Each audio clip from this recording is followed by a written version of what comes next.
Friends, welcome back to my channel GK GS queen. So guys, कैसे हैं आप सब? आई होप आप सब लोग अच्छे होंगे। तो फ्रेंड्स, आज फिर से मैं आप लोगों के लिए इटूटेरिया के अर्धवार्षिकी का करंट अफेयर लेकर आई हूं। तो चलिए आज का वीडियो स्टार्ट करते हैं। वीडियो स्टार्ट करने से पहले अगर आप मेरे चैनल पर नए हैं तो प्लीज़ मेरे चैनल को जाकर विजिट करें, और अगर आपको मेरा वीडियो पसंद आता है तो प्लीज़ मेरे चैनल को सब्सक्राइब करें, लाइक करें तथा ज़्यादा से ज़्यादा फैमिली एंड फ्रेंड्स के साथ शेयर भी करें। So let's started. आप मुझे इंस्टाग्राम पर भी फॉलो कर सकते हैं, जिसका लिंक मैं आपको डिस्क्रिप्शन बॉक्स में प्रोवाइड करूँ। For PDF and latest update आज आप मुझसे टेलीग्राम चैनल के साथ भी जुड़ सकते हैं, और जिसका लिंक आपको डिस्क्रिप्शन बॉक्स में ही मिलेगा।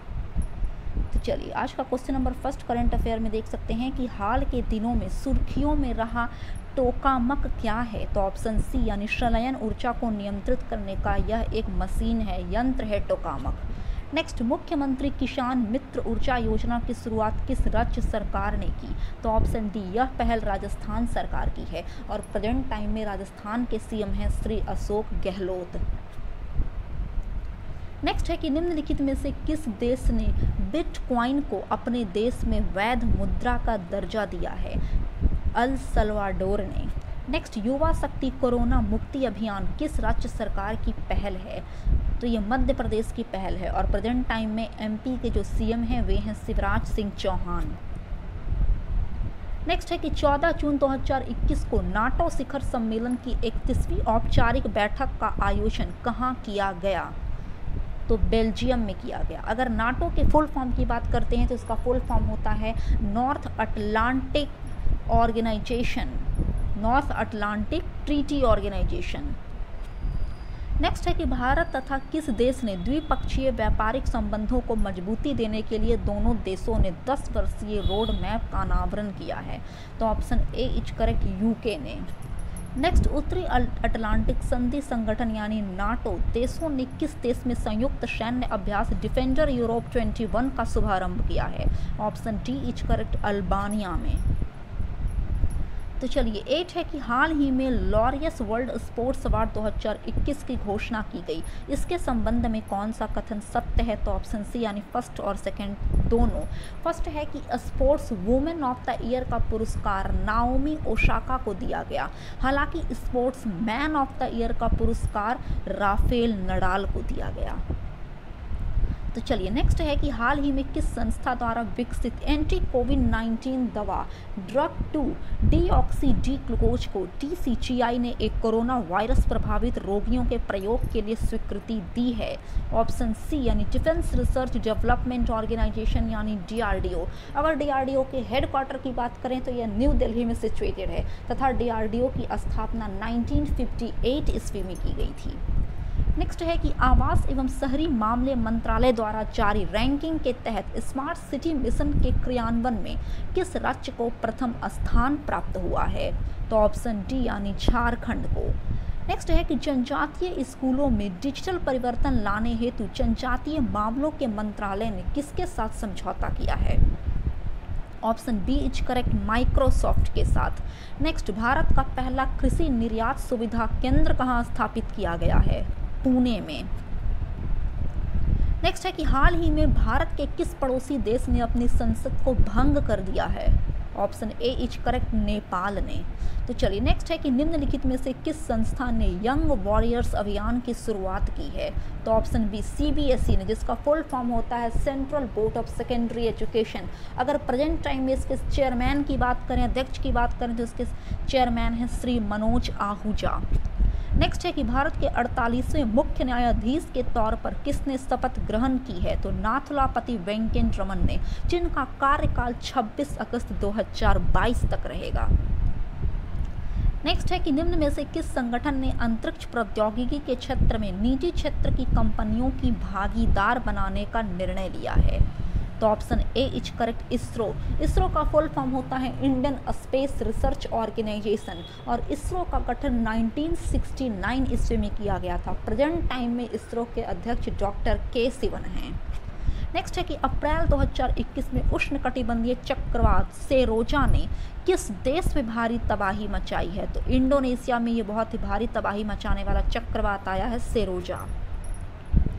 नेक्स्ट है कि हाल ही में विजडम द्वारा किस खिलाड़ी की लगातार दूसरी बार Wisden leading cricketer in the world के रूप में चुना गया? तो ऑप्शन ए बेन स्टोक्स को। नेक्स्ट, हाल ही में डूमसडे ग्लेशियर की तेजी से पिघलने के कारण यह चर्चा में रहा, यह स्थित है अंटार्कटिका में। तो चलिए नेक्स्ट है कि किस देश की लापता पनडुब्बी की खोज हेतु भारत ने TSRV यानी डीप सबमर्सिबल रेस्क्यू व्हीकल को मदद के लिए भेजा है? तो ऑप्शन डी इंडोनेशिया की एक पनडुब्बी लापता हो चुकी है, उसी की खोज के लिए। नेक्स्ट है कि स्कूली बच्चों के लिए मासिक माइक्रो छात्रवृत्ति कार्यक्रम लागू करने वाला भारत का पहला राज्य कौन बना है? तो सिक्किम। नेक्स्ट है कि कक्षा 1 से 12वीं तक के छात्रों के टेक्स्ट बुक के लिए ई-लाइब्रेरी तैयार करने वाला देश का पहला राज्य कौन बना है? Option B Bihar state. Next, Times पत्रिका द्वारा जारी 2021 की 100 प्रभावशाली कंपनियों की सूची में किस भारतीय कंपनी को शामिल किया गया है? तो ए और बी दोनों, रिलायंस तथा बायजूस को। तो चलिए क्वेश्चन नंबर 24 आप यहाँ पर देख सकते हैं फ्रेंड कि किस राज्य सरकार ने खाद्य और पोषण सुरक्षा के लिए विश्व खाद्य कार्यक्रम यानी WFP के साथ समझौता किया है? तो ऑप्शन सी उस राज्य सरकार उड़ीसा की सरकार है। नेक्स्ट है कि हाल ही में किस राज्य या केंद्र शासित प्रदेश को रेबीज मुक्त घोषित किया गया है? Option B Goa. Next, ISRO ने किस देश के साथ मिलकर लुपेक्स चंद्र मिशन को 2024 तक लॉन्च करने की घोषणा की है? तो जापान के साथ मिलकर। नेक्स्ट, निम्नलिखित में से किसे प्रिट्जकर पुरस्कार 2021 से सम्मानित किया गया? तो ए तथा बी दोनों को, एनी लैकेटॉन तथा जीन फिलिप मार्शल को।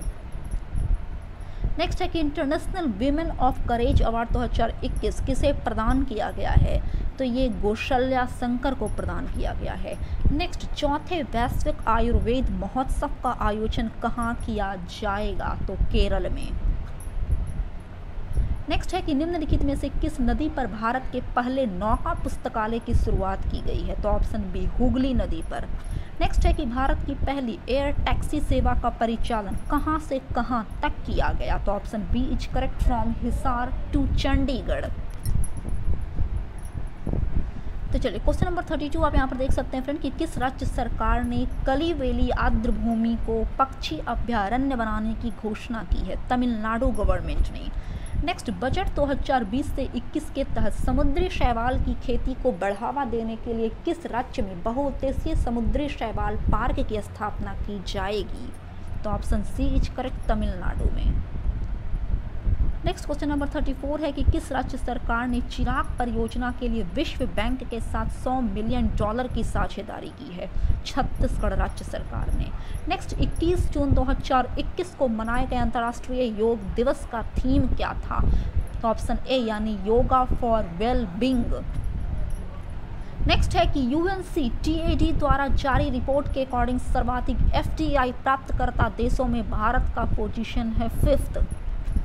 नेक्स्ट, पोलैंड ओपन 2021 में किस भारतीय महिला पहलवान ने स्वर्ण पदक जीता है? उनका नाम है विनेश फोगाट। तो चलिए नेक्स्ट है कि भारतीय नौसेना ने किसके साथ पहली बार संयुक्त अभ्यास इन इव्यानिफोर संपन्न किया है? यूरोपीय संघ के साथ। नेक्स्ट, जून 2021 में किसने ईरान में राष्ट्रपति का चुनाव जीता है? तो इब्राहिम राइसी ने। नेक्स्ट है कि हाल ही में किस देश ने अपने नागरिकों के लिए वैक्सीन पासपोर्ट जारी करने की घोषणा की है? जापान ने। नेक्स्ट, 22 से 24 जून को ब्रिक्स देशों द्वारा आयोजित ग्रीन हाइड्रोजन शिखर सम्मेलन की मेजबानी किस देश ने की? ऑप्शन बी इंडिया ने। नेक्स्ट है कि नई शिक्षा नीति के तहत किस राज्य सरकार द्वारा मुख्यमंत्री राइट स्कूल योजना की शुरुआत की गई? मध्य प्रदेश सरकार द्वारा। नेक्स्ट है कि हाल ही में WHO ने कोरोना के नए वेरिएंट लैम्डा की पहचान की है। इसकी उत्पत्ति किस देश में हुई? तो दक्षिण अमेरिका में। अगर हम लोग WHO की बात करें तो जिसका फुल फॉर्म होता है वर्ल्ड हेल्थ ऑर्गेनाइजेशन, और WHO का गठन किया गया था 7 अप्रैल 1948। प्रेजेंट टाइम में इसका हेडक्वार्टर स्विट्जरलैंड के जेनेवा शहर में स्थित है। नेक्स्ट है कि किस राज्य सरकार द्वारा कृषि विविधीकरण योजना 2021 को शुरुआत की गई? तो गुजरात सरकार के द्वारा। तो चलिए क्वेश्चन नंबर 45 देख सकते हैं कि हाल ही में माइक्रोसॉफ्ट के चेयरमैन के रूप में किसे नियुक्त किया गया है, तो सत्या नडेला को। नेक्स्ट, हाल ही में आयोजित विश्व टेस्ट चैंपियनशिप के संबंध में कौन सा कथन सही है, तो ऑप्शन ए यानी फर्स्ट और सेकंड। फर्स्ट है कि यह टेस्ट चैंपियनशिप पहली बार आयोजित किया गया, और दूसरा है कि न्यूजीलैंड ने यहाँ पर भारत को हराकर यह खिताब जीता। नेक्स्ट है कि जून 2021 में प्रसिद्ध व्यक्ति मिल्खा सिंह का निधन हो चुका है, उनके बारे में कौन से कथन सत्य हैं, तो ऑप्शन डी यानी सभी। उन्हें फ्लाइंग सिख भी कहा जाता था। 1958 ईस्वी में मिल्खा सिंह को टोक्यो ओलंपिक में स्वर्ण पदक मिला तथा 1959 ईस्वी में उन्हें पद्मश्री से भी सम्मानित किया गया था। नेक्स्ट है कि हाल ही में किस देश को FATF की ग्रे लिस्ट में शामिल किया गया है। FATF की फुल फॉर्म होता है फाइनेंशियल एक्शन टास्क फोर्स, और इसमें फिलीपींस को शामिल किया गया है। नेक्स्ट है कि मंगोलिया का सर्वोच्च नागरिक पुरस्कार the order of polar star से किस भारतीय को सम्मानित किया गया है, तो RK सभरवाल को। लास्ट क्वेश्चन नंबर 50 है फ्रेंड कि निम्नलिखित में से कौन सुमेलित हैं, तो ऑप्शन नंबर डी यानी उपयुक्त सभी। स्ट्रॉबेरी महोत्सव झांसी में मनाया गया, गुड़ महोत्सव लखनऊ में तथा काला नमक चावल महोत्सव उत्तर प्रदेश का जो क्षेत्र है सिद्धार्थ नगर वहां आयोजित किया गया, और ये सब आयोजन हाल फिलहाल 2021 में ही किए गए हैं। तो फ्रेंड्स, आई होप आपको मेरा ये वीडियो पसंद आया। अगर आपको मेरा वीडियो पसंद आता है तो प्लीज़ मेरे चैनल को सब्सक्राइब, लाइक एंड शेयर करना ना भूलें। तब तक के लिए जय हिंद, जय भारत।